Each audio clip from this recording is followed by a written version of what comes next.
नमस्कार, स्वागत आप कर रहे हैं न्यूज 24 पर। मैं हूं प्रिंस लंबा। हरियाणा प्रदेश के अंदर परिसीमन के नाम पर ही तमाम विपक्षी दलों की, विपक्षी नेताओं की जड़ें हिल गई हैं, चूड़े हिल गई हैं, क्योंकि वो नेता जो लगातार अपने अपने गढ़ में कब्जा किए हुए हैं, लगातार हर विधानसभा चुनाव की बात हो या फिर लोकसभा चुनाव की बात हो, अपने गढ़ में कभी नहीं हारते हैं। उन नेताओं की अब चिंता की लकीरें साफ उनके माथे पर नजर आ रही हैं। उन नेताओं की अब परेशानी बढ़ती हुई नजर आ रही है। उनके सामने भी एक बड़ी चुनौती परिसीमन के तौर पर खड़ी हो चुकी है, क्योंकि भाजपा इस बार 2029 के चुनाव से ठीक पहले परिसीमन करने जा रही है। और अगर परिसीमन होता है तो तमाम विपक्षी दल, तमाम बीजेपी के धुर विरोधी धूल चाटने वाले हैं, धूल फाकने वाले हैं, जमीन में औंधे मुंह राजनीतिक तौर पर गिरने वाले हैं। आपको बता दें कि हरियाणा प्रदेश के अंदर फिलहाल 90 विधानसभा सीटें तो 10 लोकसभा सीटें हैं, जो कि बढ़कर 126 और 14 सीटों की संख्या में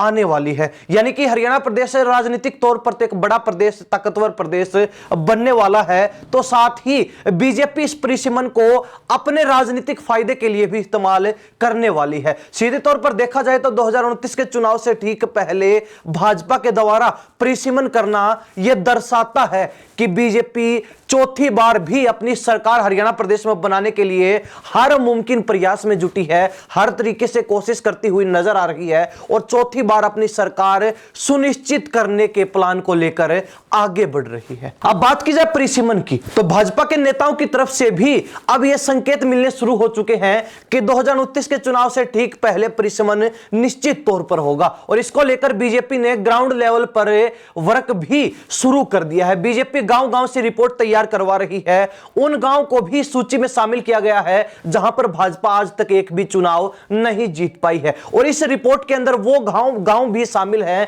जहां पर भाजपा लगातार चुनाव जीतती रही है। और इसी रिपोर्ट के आधार पर जब ये रिपोर्ट तैयार हो जाएगी तो उसके आधार पर ही परिसीमन किया जाएगा कि किस हलके को अस्तित्व को मिटाया जाए, कौन से नए हलके को अस्तित्व में लाया जाए और किन गांव को कौन से हलके के तहत किया जाए, किन सीटों को रिजर्व रखना है और किन सीटों को रिजर्व सीटों से बदलकर जनरल सीटों की कैटेगरी में लेकर आना है, किस नेता के, किस राजनीतिक दल के गढ़ को किस तरीके से भेदना है, तोड़ना है। और वो जो अभेद किला लगातार बिना डगमगाए, बिना टूटे, बिना डहे खड़ा है अन्य राजनीतिक दलों का और अन्य राजनीतिक नेताओं का, तो उसको किस तरीके से जो है गिराना है, इस प्लान को लेकर अब बीजेपी पूर्ण रूप से, पूर्ण तैयारियों में जुटी हुई नजर आ रही है। आपको बता दें कि इससे पूर्व में परिसीमन जो है 2007-8 के दरमियान हुआ था, जिस समय हरियाणा प्रदेश के अंदर कांग्रेस की और हुड्डा सरकार थी।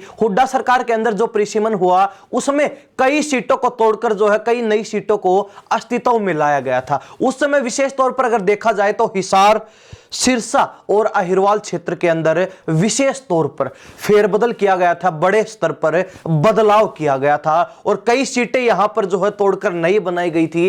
कई सीटों का जो है विभाजन भी 2007-8 के दरमियान जो परिसीमन हुआ उसमें हुआ था। लेकिन अब सबकी निगाहें जो है 2029 के चुनाव से ठीक पहले होने वाले परिसीमन पर टिकी है, क्योंकि 2 चुनाव की रिपोर्ट उठाकर जो है भाजपा के द्वारा इस परिसीमन को अमल में लाया जाएगा, जिसके तहत सबसे पहले यही देखा जाएगा कि किन क्षेत्रों में पिछले 2 चुनाव के दौरान भाजपा की दुर्गति हुई है, खराब माटी हुई है, बिरान माटी हुई है और रेरे माटी हुई है। और उन्हीं क्षेत्रों को निशाने पर लेकर भाजपा इस परिसीमन को अमल में लाएगी, आगे बढ़ाने का काम करेगी। और आपको बता दें कि तमाम राजनीतिक जानकारों का यही मानना है कि पिछले 2 चुनाव की रिपोर्ट अगर भाजपा उठाकर देखती है तो उसमें सीधे तौर पर हिसार, सिरसा, फतेहाबाद और मेवात क्षेत्र ऐसा होगा जहां पर इस परिसीमन के दौरान युद्ध स्तर पर बदलाव किए जाएंगे। इन क्षेत्रों के अंदर बड़े स्तर पर जो है विभाजन किया जाएगा, तोड़फोड़ की जाएगी और कांग्रेस का जो गढ़ माना जाता है उसको भी ढहाने का काम भाजपा के द्वारा किया जाएगा। वैसे तो यह भी माना जा रहा है कि बीजेपी अपने धुर विरोधी और विपक्षी दल कांग्रेस के बड़े नेता कुमारी सैलजा और भूपेंद्र सिंह हुड्डा के गढ़ों में भी सेंधमारी करने वाली है। परिसीमन के नाम पर दोनों नेताओं को ठिकाने लगाने का प्लान बना रही है। दोनों नेताओं को राजनीतिक तौर पर, सियासी तौर पर खोखला करने का, उनकी जड़ें खोदने का काम करने वाली है। आपको बता दें कि कालावली, गढ़ी, सांपला, किलोई, झज्जर उकलाना, कलानौर, शाहबाद ऐसी सीटें हैं जहां पर बीजेपी पिछले 2 चुनाव में एक बार भी सीट नहीं निकाल पाई है, चुनाव नहीं जीत पाई है। और यही वो प्रमुख सीटें हैं जो भाजपा के टारगेट पर हैं, निशाने पर हैं। इसके अलावा आपको बता दें कि हुड्डा की जो सीट है गढ़ी सांपला किलोई, जो हुड्डा का गढ़ है, उसको भी रिजर्व सीट में तब्दील किया जा सकता है ताकि भूपेंद्र सिंह हुड्डा की सियासत पर बीजेपी एक तरीके से घेरेबंदी कर सके, हुड्डा की नाकाबंदी कर सके। हुड्डा की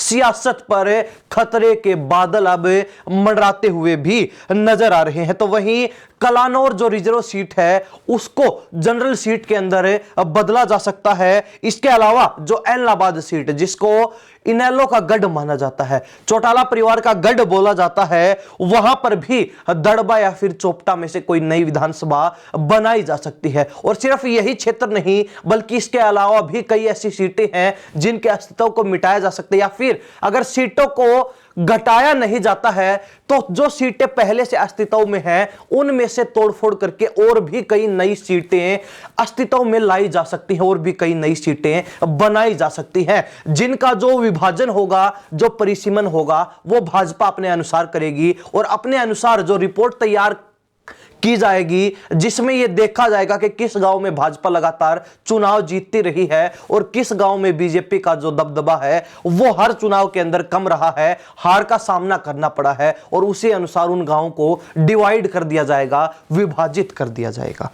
माना यह भी जा रहा है कि हिसार लोकसभा सीट से उचाना कला विधानसभा को बाहर करके जींद को एक नई लोकसभा सीट बनाया जा सकता है। तो ऐसे में अगर देखा जाए तो हरियाणा प्रदेश के अंदर नए परिसीमन के बाद 4 लोकसभा सीटें बढ़ने की संभावना है, तो वहीं 36 विधानसभा सीटें भी बढ़ाई जा सकती है। और इसी के साथ हरियाणा प्रदेश एक नई राजनीतिक ताकत बनकर उभरने वाला है। इस बार आपको बता दें कि फिलहाल वर्तमान के अंदर हरियाणा प्रदेश में 90 विधानसभा सीटें हैं, जिनमें से 17 सीटें एससी कैटेगरी के लिए रिजर्व की गई हैं, तो वहीं 10 लोकसभा सीटों में से भी 2 सीटें रिजर्व हैं। आपको बता दें कि लोकसभा सीटों की अगर बात की जाए तो उसमें अंबाला लोकसभा सीट और सिरसा लोकसभा सीट रिजर्व हैं, तो वहीं 90 विधानसभा सीटों में से जो 17 सीटें एससी कैटेगरी को लेकर रिजर्व हैं, एससी रिजर्व्ड हैं, उनमें से मुलाना, सढौरा, शाहबाद, गुहला, नीलोखेड़ी, इसराना, खरखोदा, नरवाना, कालावली विधानसभा seat, Ratia seat, Uklana seat, Bawanikhera,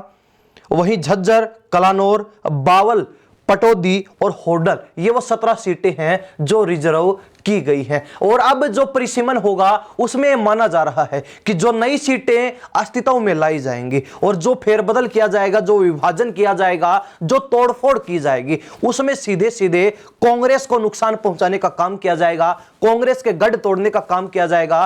Congress के वोट बैंक में कांग्रेस जिन क्षेत्रों में लगभग अपनी फिक्स सीटें मान रही है उनके ऊपर सेंधमारी की जाएगी और सीधे तौर पर भाजपा परिसीमन के माध्यम से विरोधियों को निपटाने का काम करने वाली है। अब देखने वाली बात यह रहेगी कि जिस तरीके से माना जा रहा है कि 4 लोकसभा सीटें और 36 विधानसभा सीटें इस बार के परिसीमन के बाद अब बढ़ने वाली हैं, तो इस बात में कितनी सच्चाई है यह आने वाले समय में पता चल पाएगा। लेकिन अभी तक जो राजनीतिक जानकारों का मानना है वो यही है कि इन तमाम सीटों के माध्यम से हरियाणा प्रदेश एक नई ताकत बनकर उभरने वाला है और इसमें सीधे सीधे बीजेपी अपना फायदा देखेगी। 2029 के चुनाव से ठीक पहले परिसीमन करके भाजपा अपने आप को भी हरियाणा प्रदेश के अंदर फिक्स करने का काम करने जा रही है और इसी प्लान के साथ लगातार आगे बढ़ रही है। तो बीजेपी का भी ये प्लान कितना सक्सेसफुल रहने वाला है, सफल रहने वाला है, इस पर सबकी निगाहें हैं, सबकी नजरें टिकी हुई हैं। लेकिन हरियाणा प्रदेश की जनता इस बारे में क्या सोचती है, अपनी राय कमेंट के माध्यम से जरूर लिख दीजिए। इन्हीं सब बातों के साथ मैं प्रिंस लांबा, हरियाणा न्यूज़ 24। नमस्कार, जय हिंद।